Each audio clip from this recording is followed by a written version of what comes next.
It really hits you when you see the numbers, doesn't it? It really does. Imagine uh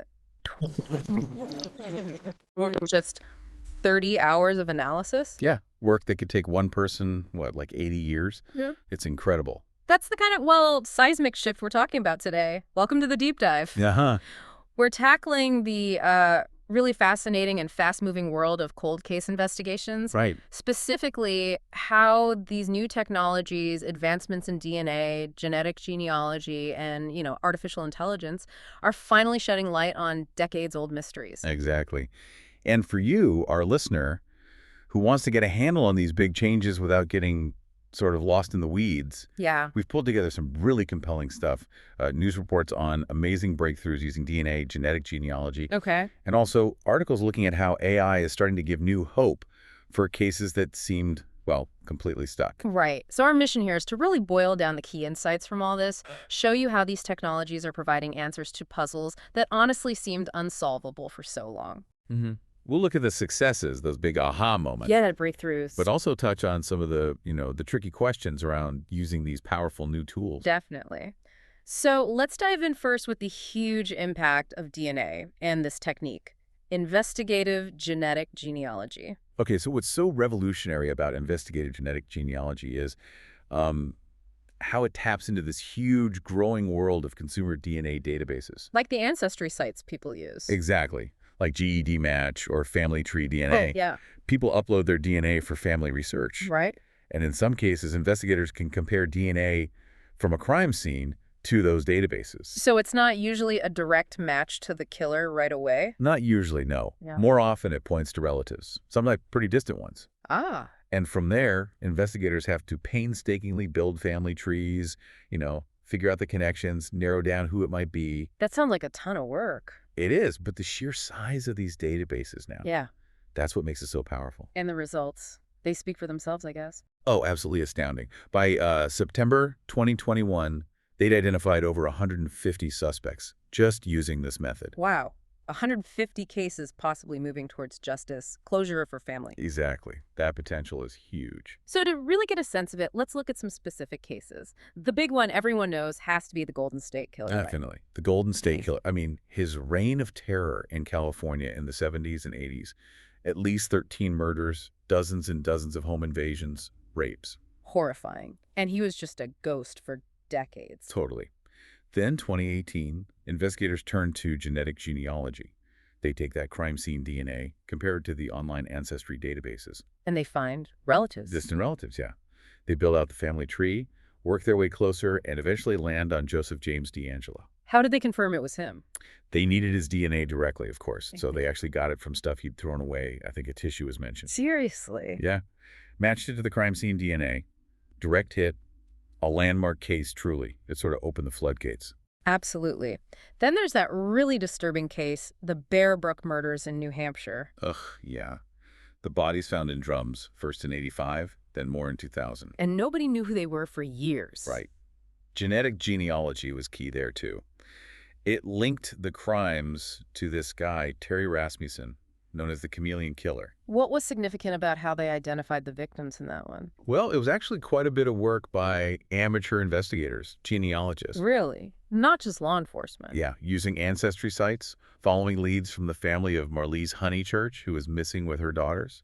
Genetic genealogy then confirmed that 3 of the victims were Marlise and her 2 girls. That's incredible work by those amateurs. It really is. Yeah. But tragically, one victim, believed to be Rasmussen's own daughter, is still unidentified. God, that's heartbreaking. Okay, switching gears a bit, the story of Melissa Highsmith. That one's almost unbelievable. It really is. Yeah. Kidnapped as a toddler, 1971. Her family searched for over 50 years. Can you imagine? 50 years of not knowing. Then, just in 2022, the family uses 23andMe DNA testing, Okay. and they get this unexpected link. Melissa's biological father matches with a granddaughter he never knew existed. Wait, a granddaughter? Yeah, they put 2 and 2 together, realized this granddaughter must be Melissa's daughter. So they found Melissa through her daughter's DNA connection. Essentially, yes. Yeah. Melissa had been living under a different name, completely unaware she'd been kidnapped all those years ago. And they reunited. They did, after half a century. Just shows the power of DNA to uncover truths hidden for so long. Amazing. Let's talk about another really haunting one, The Boy in the Box, Philadelphia, 1957. Yeah, that poor child. Found deceased, identity unknown for, what, over 60 years? Huh? One of America's biggest cold case Yeah, mystery. until recently. They exhumed his remains in 2019, right, for new DNA tests. That's right, advanced DNA analysis. And then, in 2022, 65 years later, they finally identified him, Joseph Augustus Zarelli, How did they make the connection? through a DNA match to a second cousin once removed, someone who had uploaded their DNA to a public database. Wow.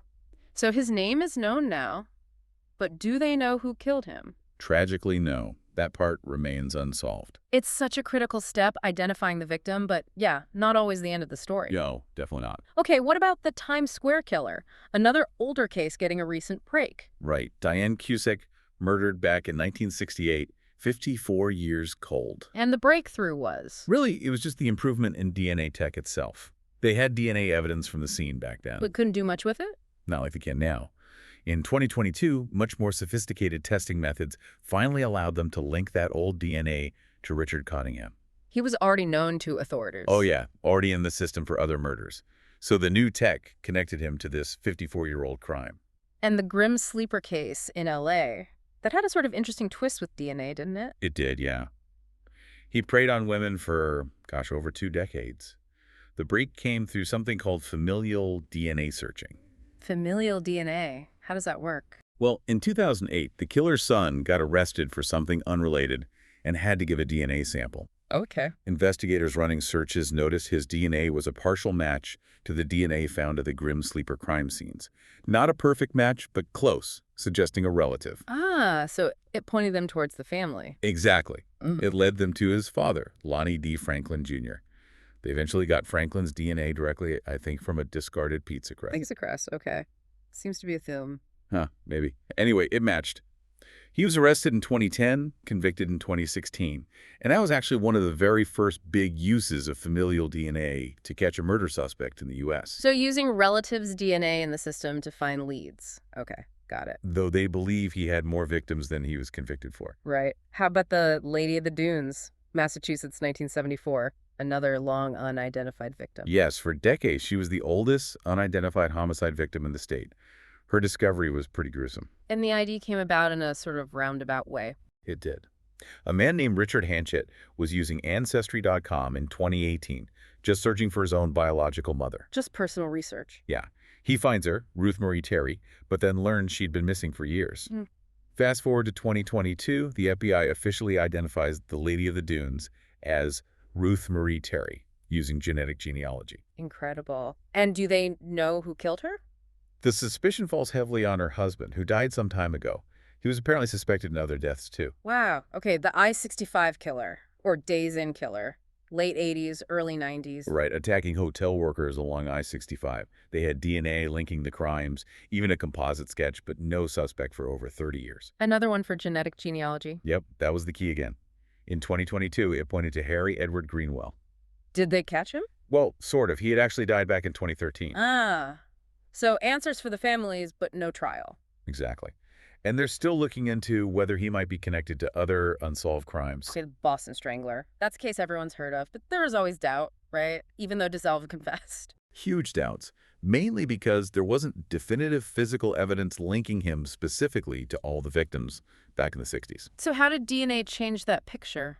In 2013, using newer DNA techniques, they got what they called a familial match. They tested DNA related to the murder of Mary Sullivan against DNA from DeSalvo's nephew. Another familial link. Right. Because of that match, they got approval to exhume DeSalvo's body. Ah. Got a direct DNA sample, confirmed the match to the evidence from Sullivan's case. Finally, some solid forensic proof, at least for that one murder. Right. Settling some of that long-standing debate. Okay, another one. Jay Cook and Tanya Van Collenborg, 1987 double murder. This had a really unexpected twist, I read. Oh yeah, this one's wild. A woman, Chelsea Rustad, apparently won a DNA kit in some kind of contest. Like a free ancestry kit. Yeah, something like that. She spit in the tube, sent it off, uploaded her results. Had no idea, obviously, that her DNA profile shared enough similarities with the DNA found at the 1987 crime scene. Seriously, just from a contest kit. Yep. Investigators used genetic genealogy, traced that connection, and it led them straight to her cousin, William Earl Talbot II. And his DNA match. Direct match. He was convicted in 2019, over 30 years later, all thanks to his cousin entering a contest. Unbelievable. Just one more. BTK killer Dennis Rader. He taunted police for years. He did. Went quiet for a long time, then resurfaced in 2004, which ironically led to him getting caught. How did that happen? Wasn't it something about a floppy disk? Yeah, it was partly his own mistake. He sent a floppy disk to the media or police, and there was metadata, like digital information still on it, that they traced back to him. Okay, so old school digital forensics. Right, but DNA played a role too. Another early use of familial DNA. Investigators got a warrant for DNA from Rader's daughter. From his daughter. Her DNA was a close enough match to the DNA from the BTK crime scenes to confirm he was their guy. Led to his arrest in 2005. Wow. So looking back at all these cases, it's just undeniable, isn't it? DNA analysis, genetic genealogy, they've completely changed the game for cold cases. Absolutely game changers, no question. But now let's shift gears a bit. There's another wave coming, right? Artificial intelligence. How is AI starting to fit into solving these old cold cases? Yeah, AI is the next frontier, it seems. What's really powerful about AI here is its ability to just churn through massive amounts of data, way faster than humans can. What kind of data are we talking about? Think about a cold case file. Decades old, maybe? You've got stacks of reports, witness statements, photos, lab results, just mountains of information. Okay, yeah, overwhelming. Exactly. AI can ingest all that, process it, analyze it, and crucially, look for patterns or connections that a human investigator, even a whole team, might just miss after all that time. So it's like a superpowered assistant for digging through old files. In a way, yeah. Finding needles in haystacks, potentially. And are we seeing this actually being used now? You mentioned the Golden State Killer again earlier. Was AI involved there too? It's thought so, yeah. Not just the genealogy, but the platforms they use, like GED Match. They likely use AI algorithms within them.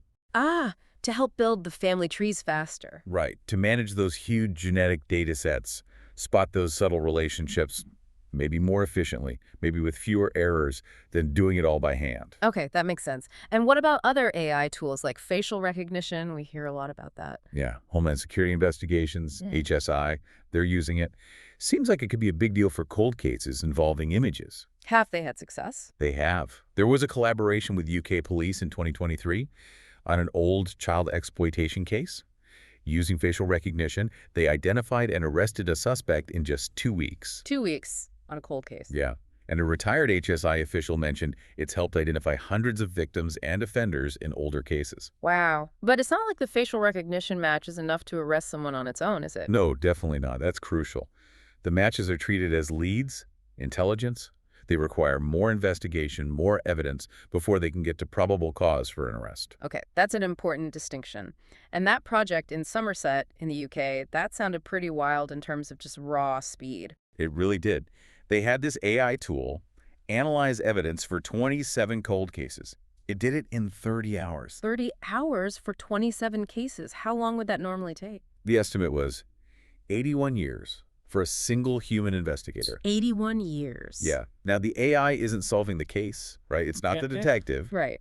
but it's doing that incredibly time-consuming initial review, organizing, summarizing, highlighting potential leads, basically giving the human investigators a massive head start, saving unbelievable amounts of time. You just think about all those boxes of files in police storage rooms across the country. Exactly. If AI can give those a fresh look, find new connections, it could really breathe life into investigations that have been stalled for decades. Even the police leadership seems pretty optimistic, don't they? They do.